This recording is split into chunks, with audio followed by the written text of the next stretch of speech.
Hello students, कैसे हैं आप लोग। तो लास्ट लेक्चर में हम लोगों ने लॉग के बारे में सारा कुछ पढ़ लिया था। ग्राफ, डोमेन, रेंज क्या है उसका, उससे रिलेटेड जितने भी फॉर्मूले हैं वो सारी चीज़ें हम लोगों ने पढ़ ली हैं। आज हम लोग का लेक्चर में हम लोग पढ़ने वाले हैं उस जितना भी हम लोगों ने लॉग में पढ़ा है उससे रिलेटेड जो मेन टॉपिक है उसका, to find the domain of function. तो वो हम लोग आज इससे कुछ क्वेश्चन ट्राई करेंगे 15, और आपका ये होमवर्क भी है, इसी से आपको क्वेश्चन भी ट्राई करना है। तो मैं कुछ क्वेश्चन आपको सॉल्व करके बताता हूँ किस तरीके से क्वेश्चन इस टाइप से सॉल्व करने होते हैं डोमेन और रेंज के। स्पेशली ये डोमेन है, रेंज हम लोग सारे फंक्शन के एक साथ पढ़ेंगे। तो चलिए स्टार्ट करते हैं। कुछ बेसिक सी बातें जो आपको याद रखनी है। कौन कौन सी बातें? देखिए, आपको कभी भी लॉग में आपको डोमेन निकालना हो तो आपको क्या क्या याद रखना है वो बहुत जरूरी है, वो ध्यान में रखना है। जैसे मान लीजिए आपका बेस भी x के फॉर्म में है और ये भी आपका x के फॉर्म में है। क्लियरली आप ये जो gx है इसको आप क्या बोलेंगे? ग्रेटर देन 0 बोलेंगे। और fx के बारे में क्या कहेंगे? नॉट इक्वल टू 1 होना चाहिए और ग्रेटर देन 0 भी होना चाहिए। ओके, तो ये सारी सिचुएशन आपको तीनों कंडीशन हर क्वेश्चन पे फॉलो करनी है। अब जब आप क्वेश्चन देख रहे होगे तो लॉग के साथ साथ कहीं पर आपको रूट भी दिख रहा होगा। कई क्वेश्चन पे रूट भी दिख रहा है और कई ऐसे क्वेश्चन है जैसे आप इस क्वेश्चन को देखेंगे तो ये डिनोमिनेटर में भी लिखा हुआ है, इसमें देखिए डिनोमिनेटर में लिखा हुआ है। तो डिनोमिनेटर के केस में क्या होता है, मैं स्टार्टिंग में इनइक्वालिटी जब मैंने पढ़ाई थी तो मैंने उस टाइम भी बताया था कि डिनोमिनेटर का केस कभी भी 0, यानी जो डिनोमिनेटर में एक्सप्रेशन लिखा हो वो नॉट इक्वल टू 0 करना होता है। तब आप उसके बाद वहां से उसका डोमेन फाइंड आउट कर सकते हो। इसके बाद क्या होता है कि अगर हम क्या करें कि इस तरीके से चीजें लिखी हुई हैं यहाँ पर, या फिर ये प्लस और नहीं, देखो एक फंक्शन ये लिखा हुआ है, एक फंक्शन ये लिखा हुआ है प्लस में, तो यहाँ पर मोर देन वन फंक्शन है प्लस माइनस इंटू या मल्टीप्लिकेशन में या डिवाइड में लिखे हुए हैं, तो हमें क्या करना होता है वहां पर इंडिविजुअली सबका डोमेन निकालना होता है और उसके बाद एक इंटरसेक्शन लेकर के कॉमन सोल्यूशन मुझे देना होता है। तो इस तरीके से हम डोमेन फाइंड आउट करते हैं। ये सारे रूल मैंने डोमेन जब मैंने स्टार्टिंग में बताया था फंक्शन, तो मैंने निकालना बताया था किस तरीके से डोमेन फाइंड आउट करना होता है। ओके, तो चलिए क्वेश्चन स्टार्ट करते हैं। तो ये रूल है या स्पेशली लॉग के लिए। तो फर्स्ट क्वेश्चन देख लेते हैं। मैं कुछ क्वेश्चन ट्राई करता हूँ, इसमें आप देखिए ध्यान से। fx की बात करते हैं सबसे पहले। फर्स्ट क्वेश्चन आप देखेंगे तो fx is equal to 1/3 minus log base 3x minus 3 है। ओके, अब इस क्वेश्चन में आप देखिए ध्यान से, क्लियरली मेंशन कीजिए कि 1 ये डिनोमिनेटर में लिखा हुआ है। तो डिनोमिनेटर का जो केस होगा, सबसे पहली बात ये fx, ये वाला जो fx है डिफाइन कब होगा? ये डिफाइन तब होगा जब आपका 3 minus log base 3x minus 3 not equal to 0 हो। क्या हो? Not equal to 0। ओके, अच्छा, इसका मतलब ये नॉट इक्वल टू 0 का मतलब क्या होगी? Log base 3x minus 3 is not equal to 3 होना चाहिए। बिल्कुल सही बात है। क्या नहीं होना चाहिए भाई? Log base 3x minus 3 not equal to 0, sorry 3। अब इसको आप एक्सपोनेंट में जब कन्वर्ट करोगे तो क्या आ जाएगा? 3 रेज टू पावर 3 आ जाएगा यहाँ से। 3 raise to power 3 is not equal to x minus 3 हो जाएगा। अब ये कितना हो गया? 27 is not equal to x minus 3, और यानी 30 is not equal to x। x की वैल्यू 30 नहीं होनी चाहिए यहाँ पे, यानी ये वैल्यू आपका क्या नहीं होना चाहिए? 30 नहीं होना चाहिए। दूसरी बात, और साथ में क्या भाई, ये तो लॉग है ना, ये कब डिफाइन होगा? ये तब डिफाइन होगा साथ में x माइनस 3। इस कंडीशन में देखिए जो gx है वो ग्रेटर देन 0 होना चाहिए। तो इसको आप 0 कर दें तो x इज ग्रेटर देन कितना आ जाएगा? 3 आ जाएगा। तो अब आप आंसर देखो, अगर आप देखो ऐसे देखो, अगर आप x के प्लेस में 30 लिखेंगे यहाँ पे तो कितना आ जाएगा? x is not equal to 30। तो देखो यहाँ पे 30, यानी ये पूरी वैल्यू आपकी क्या नहीं बननी चाहिए? 0, यानी ये पूरा का पूरा वैल्यू 3 नहीं होना चाहिए। ये 3 कब देखो 30 लिखोगे ना यहाँ पे, 30 माइनस 3 कितना हो गया? 27 हो जाएगा। और 27 कितना हो जाएगा? 3 क्यूब हो जाएगा। आप 3 पहले लिख दोगे तो लॉग बेस 3 3 कितना 1 हो जाएगा। तो 3 माइनस 3 0 हो गया, यानी x की वैल्यू आप 30 नहीं दे सकते हो। अच्छा, और x की वैल्यू क्या होनी चाहिए? ग्रेटर देन 3 होनी चाहिए। अगर इन दोनों का हम सोल्यूशन यानी कॉमन सोल्यूशन निकालें तो कॉमन सोल्यूशन क्या आना चाहिए कि x इज ग्रेटर देन 3। अगर मैं नंबर लाइन की बात करता हूँ तो नंबर लाइन पे कैसे देखोगे, यहाँ पर आपको 3 मिल जाएगा, 3 से ग्रेटर वैल्यू मिलेंगे पर आपने अगर आंसर ऐसा लिख दिया x belongs to 3 to infinity, तो आप चेक करो क्या 3 टू इंफिनिटी में आपका 30 इंक्लूड हो गया। हाँ भाई बिल्कुल इंक्लूड हो गया, क्योंकि आप जैसे ही 3 से आगे बढ़ेंगे तो आपका क्या 30 मिलेगा। और जबकि क्वेश्चन के लिए यानी इसको डिफाइन करने के लिए x की वैल्यू 30 नहीं होनी चाहिए, क्योंकि जैसे ही आप 30 लोग मैंने एक्सप्लेन किया कि 30 क्यों नहीं होनी चाहिए, तो आप आंसर क्या लिखोगे -30 कर सकते हो ऐसा, या फिर आप ऐसा भी लिख सकते हो कि x belong to 3 to 30 union 30 to infinity, ऐसा भी मैंने बोला है लिख सकते हो आप। तो फिर से समझ लीजिए किस तरीके से क्वेश्चन को सॉल्व करना होता है, वो देखिए ध्यान से।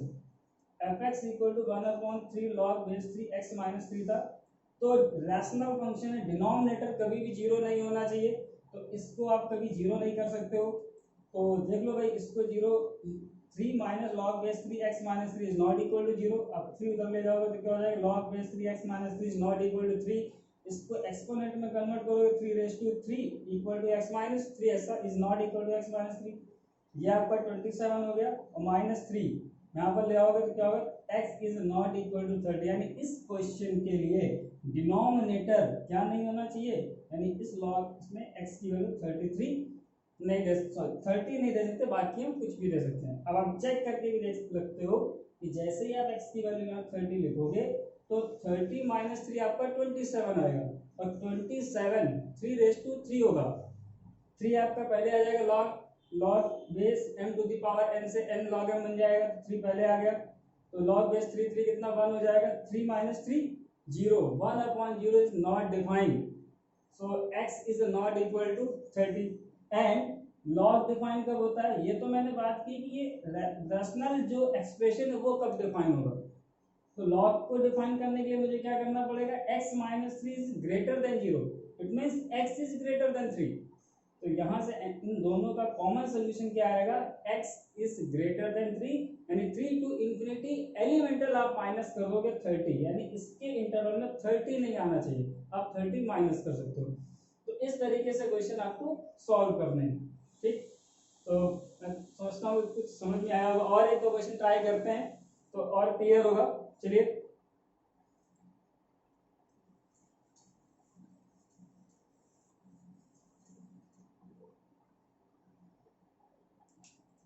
ये क्वेश्चन हो गया। चलिए सेकंड वाला क्वेश्चन ट्राई करते हैं, इजी क्वेश्चन है सेकंड वाला। सेकंड क्वेश्चन क्या है, देखो fx आपको दे रखा है रूट ऑफ x प्लस 1, कोशिश कीजिए समझने की, बहुत इजी टॉपिक है पर ये आगे बहुत काम आएगा। जब आप 12th में कैलकुलस के मेन पार्ट पढ़ोगे, इंटीग्रेशन डिफरेंशिएशन में भी आएगा, इंक्रीजिंग डिक्रीजिंग में भी बहुत यूज होगा, तो वहां पर भी ये यूज होगा। और स्पेशली जिनको जेईई का एग्जाम देना वो तो बहुत अच्छे से ही पढ़ ले, उनको तो काम आना ही आना है, और बोर्ड में भी इससे रिलेटेड कई क्वेश्चन मिलते हैं आपको, तो इतना तो बेसिक तो फंडा पता ही होना चाहिए किस तरीके से क्वेश्चन सॉल्व करने होते हैं। तो चलिए देखते हैं। अब यहाँ पर क्या है, ये रूट है, तो पहले क्या करोगे, रूट को डिफाइन करोगे। रूट कब डिफाइन होता है, जब उसके अंदर की क्वांटिटी जो x की वैल्यू है वहां पर वो ग्रेटर देन और इक्वल टू 0 होनी चाहिए, it means x plus 1 is greater then और इक्वल टू 0, मतलब x is greater then -1, equal भी होगा x की वैल्यू -1 या फिर -1 से क्या होनी चाहिए, ज्यादा होनी चाहिए, यानी इस जगह पे आपने रूट को तो डिफाइन कर दिया, रूट डिफाइन हो गया। एंड अदर केस में फर्स्ट हो गया, सेकंड में क्या आएगा, log x माइनस 1। देखो बेटा यहाँ पर क्या मैंने बेस नहीं लिखा, तो मैंने पहले ही बोला कि अगर आपको क्वेश्चन में बेस नहीं लिख के दिया गया तो आप परेशान मत हो, इसका मतलब ये है कि वहां पर जो बेस रहा होगा 10 सपोज किया जाता है, आप इस बात को ध्यान रखें। log x माइनस 1 तो ये जो ये 1 माइनस एक्स था, ये 1 माइनस एक्स कैसा होना चाहिए, ग्रेटर देन 0 होना चाहिए। फिर मैंने इक्वलिटी सॉल्व करते टाइम मैंने बोला था कि x जिसकी आप वैल्यू फाइंड कर रहे हो उस पॉलिनोमियल में जो लीडिंग कोएफिशिएंट है वो नेगेटिव नहीं होना चाहिए, उसे पॉजिटिव कर लें। तो 1 माइनस एक्स में आप माइनस से मल्टीप्लाई करोगे तो x माइनस 1 लेस देन 0 बन जाएगा, इनइक्वालिटी रिवर्स हो जाएगी, सो x इज लेस देन 1 हो जाएगा। तो एक तो ये आंसर आया x is greater than equal to -1 और एक ये आया। अब इन दोनों में इंटरसेक्शन लेना है, तो इंटरसेक्शन देखिए कैसे लेंगे, यहाँ पर -1 है ना, इस जगह पर हम -1 लिख देते हैं और ये क्या है 1 है, तो इसका मतलब क्या था इधर और ये इधर। तो आप देख सकते हैं कि कॉमन पोर्शन जो आपका आ रहा है वो सिर्फ इतना ही पार्ट आपका कॉमन है, इसके अलावा कोई कॉमन पार्ट नहीं है। So x is belongs to square bracket -1 to 1, ये आपका आंसर हो जाएगा। अब इसमें से आप कोई भी वैल्यू यहाँ रखोगे एक साथ सेटिस्फाइड हो जाएगी, इस तरीके से आपको आंसर निकालना है। ओके, तो ये आपका सेकंड क्वेश्चन भी हो गया। चलिए अब एक क्वेश्चन और ट्राई करते हैं, क्वेश्चन नंबर 6 ट्राई कर लेते हैं, ठीक है। चलिए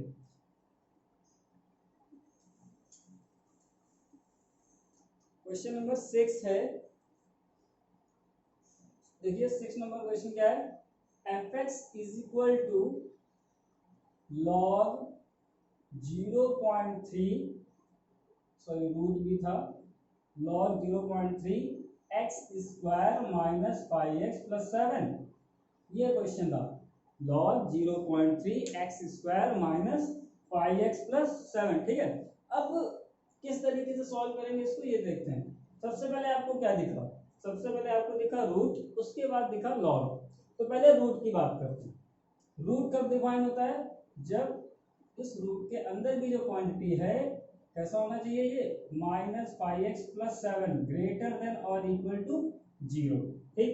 अब रूट का तो काम फिनिश हो गया, रूट की जितनी भी प्रॉब्लम थी वो सारी सॉर्ट आउट हो गई, किससे कि इसके अंदर की जो क्वांटिटी मैंने उसको ग्रेटर देन और इक्वल टू 0 बना दिया। अब क्या बचता है आपके पास, अब इस लॉग को डिफाइन करना है। लॉग को डिफाइन करके मैंने उसका बेस चेक किया, बेस भी पॉजिटिव है और 1 भी नहीं है, तो ये भी चलो बेस भी सही हो गया।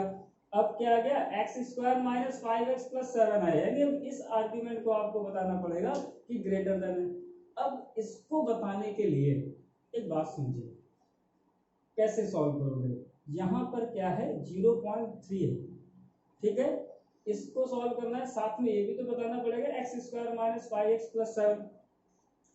तो आप यहाँ से लॉग हटाओ, तो याद करो कल मैंने एक चीज बताई थी, अगर इनइक्वालिटी लॉगरिथमिक इनइक्वालिटी में मैंने कल के लेक्चर में बताया हुआ था 0.3 है, यानी ये जो बेस है ये 0 और 1 के बीच का है।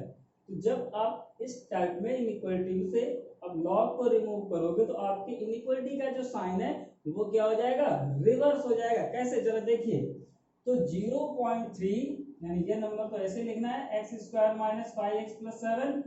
अब ये जो सिंबल था वो कैसा हो जाएगा, लेस देन और इक्वल टू। अब इसके बाद 0.3 टू दी पावर 0, ऐसे तो कन्वर्ट करते हैं लॉग को एक्सपोनेंशियल में, बस चेंज वैसे ही करेंगे जैसे इक्वलिटी में चेंज करते हैं। बस थोड़ा सा ये याद रखना है कि आपको बेस चेक करना है कि 0.3 यानी बेस आपका 0 और 1 के बीच का है, तो आप इनइक्वालिटी का साइन रिवर्स करेंगे। अगर 1 से ग्रेटर है तो कोई प्रॉब्लम नहीं, जैसे इक्वलिटी में ब्रेक करते हैं वैसे हम यहाँ पर भी ब्रेक कर लेंगे, यानी चेंज इंटरचेंज कर लेंगे, यानी लॉग से एक्सपोनेंशियल में। तो चलिए देखते हैं, तो x square minus 5x plus 7 और 0 टू दी पावर 0, जो 0.3 टू दी पावर 0 आपका ये 1 हो जाएगा, इसको इधर ट्रांसफर कर देते हैं। X square minus 5x plus 7 minus 1 less than 0, so X square minus 5x 7 minus 1 6। Okay, अच्छा इसको सॉल्व कर लेते हैं, फैक्टराइज हो रहा है ये x square minus 3x minus 2x plus 6, तो ये आपके फैक्टर आ जाएंगे x minus 3 minus 2, x minus 3 less than और इक्वल टू 0, तो ये कितना आ जाएगा x माइनस 2 और ये x माइनस 2 एक्स माइनस 3, इसका मतलब क्या हुआ x is belongs to 2 to 3। क्या यहाँ तक से आंसर सही होगा, सोच के देखो। अभी तो आपने लॉग जो रूट लगा था उसको सॉल्व किया हुआ है, तो अभी हम क्या करने वाले हैं, इसके बाद का जो सेकंड केस आएगा वो आप इसको भी सॉल्व करेंगे 7 वाले को, ठीक है। अब इसको आप चेक कर लीजिए जरा, ये कैसा आ रहा है। अब इसका डी निकालने हैं फटाफट, x square minus 5x plus 7 का डी निकालिए आप, इसका डी निकाल के चेक कर लो भाई। तो इसका जब डी निकालोगे इस इक्वेशन में मैं डी यही निकाल देता हूँ, तो 25 आ जाएगा माइनस बी स्क्वायर, मैं लिख दूँ यहाँ पे माइनस 5 स्क्वायर माइनस 4 और ये आपका 1 हो गया और ये 7, ये कितना आ गया 25 और 28, तो आपका आई थिंक -3 आएगा, लेस देन 0। तो मैंने स्टार्टिंग में बताया था क्वाड्रेटिक इक्वेशन में कि जो नोट्स मैंने लिख के दिए थे, अगर किसी भी क्वाड्रेटिक इक्वेशन का d लेस देन 0 आता है, देखो -5 है ना बेटा, -5 स्क्वायर 4 इंटू 7 20, 25 माइनस 28, आपका -3 आ गया, लेस देन 0। और आपका a क्या है, 1 है, ग्रेटर देन 1 है या पॉजिटिव है, ऐसा भी कह सकते हैं आप। -3 लेस देन 0, डी आपका नेगेटिव आया, तो इस सिचुएशन में क्या होगा, आपका जो क्वाड्रेटिक होगा ऑलवेज पॉजिटिव होगा। तो यहाँ तो बताने की जरूरत है ही नहीं फिर कि ये जो वैल्यू है ऑलवेज पॉजिटिव है, यानी इसका जो नंबर आएगा ये पूरे रियल नंबर के लिए क्या होगा, पॉजिटिव होगा। तो इस 2,3 का इसके साथ जब आप इंटरसेक्शन लेंगे तो यही आपका आंसर हो जाएगा। मान लीजिए कि ये आपका ग्रेटर देन 0 आया था, तो आपको इसको भी सॉल्व करना पड़ेगा। ऐसे इसमें यहाँ पर कई सारे क्वेश्चन आपको मिलेंगे, जैसे यहाँ पर ये लिखे हुए हैं, ठीक, यहाँ पर 10 है, ये यहाँ पर भी है, देखिए सब पे, तो इनमें ये आपको करना पड़ेगा। ओके, तो इस तरीके से आपको ये क्वेश्चन सॉल्व करना है। जल्दी से कॉपी कीजिए इसको।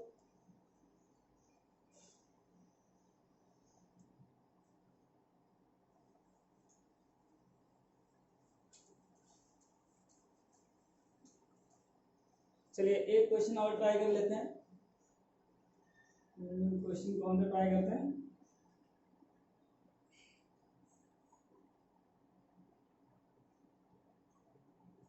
चलो ये ट्राई कर लेते हैं, ठीक है, या और कोई ट्राई कर लेते हैं। चलो ये 11th वाला करते हैं, 11th वाला क्वेश्चन ट्राई कर लेते हैं। क्या है, इजी है सारे, कोई प्रॉब्लम नहीं है। एफ(x) कितना है, log square x minus 5 log x plus 6। Okay, देखो ये लॉग है, इस लॉग के लिए ये वैल्यू x के लिए ट्रीट होगी, तो आप पहले इस क्वांटिटी को क्या बोलोगे, ग्रेटर देन 0 बोलोगे, ठीक है। तो चलो ग्रेटर देन 0 कर देते हैं इसको, log square x minus 5 log x plus 6 greater than 0। अब तो ये क्वाड्रेटिक आ रही, पर क्वाड्रेटिक किस में आ रही है भाई, लॉग में आ रही है, तो क्या करेंगे हम, log x को हम यहाँ पर थोड़ी देर के लिए k सपोज कर लेते हैं। ओके, अब आप समझो, अब जब मैंने इसको k सपोज किया हुआ है, तो ये इक्वेशन क्या बन जाएगी, k square minus 5k plus 6 greater than 0। इसको फैक्टराइज कर लीजिए तो कितना आ जाएगा, k की जो वैल्यू आएगी फैक्टर आपके बन जाएंगे k माइनस 2 और k माइनस 3 ग्रेटर देन 0, ऐसा कुछ आ जाएगा। तो इसका आंसर कितना आएगा भाई, देख लो, k माइनस 2 k माइनस 3 ऐसे बता रहा था, सही है। ये क्वांटिटी क्या ग्रेटर देन 0 होनी चाहिए, तो k माइनस 2 और k माइनस 3, तो ये गड़बड़ दिया, ऐसे ही था, सही है, सही है, k square minus 2k minus 3k plus 6, ऐसा ही आएगा। तो k माइनस 2 और k माइनस 3 ग्रेटर देन 0। अब आप क्या लिखेंगे इसको, अब आप यहाँ पर पहले तो इसकी इनइक्वालिटी बना लीजिए, तो इसकी इनइक्वालिटी क्या बनेगी, minus infinity to 2 union 3 to infinity, ऐसे तो बताया था।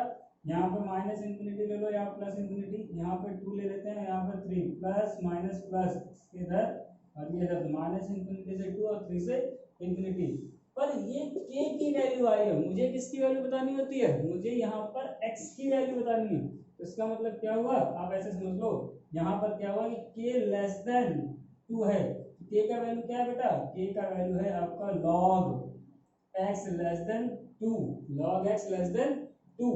अब यहाँ पर बेस कितना होगा, यहाँ पर बेस 10 होगा। तो मैंने क्या बोला था, अगर आपका बेस 1 से ग्रेटर है तो इनइक्वालिटी चेंज नहीं करनी है एक्सपोनेंशियल में कन्वर्ट करते time. So x is less than 10 square हो जाएगा, 10 स्क्वायर मतलब कितना हो गया 100।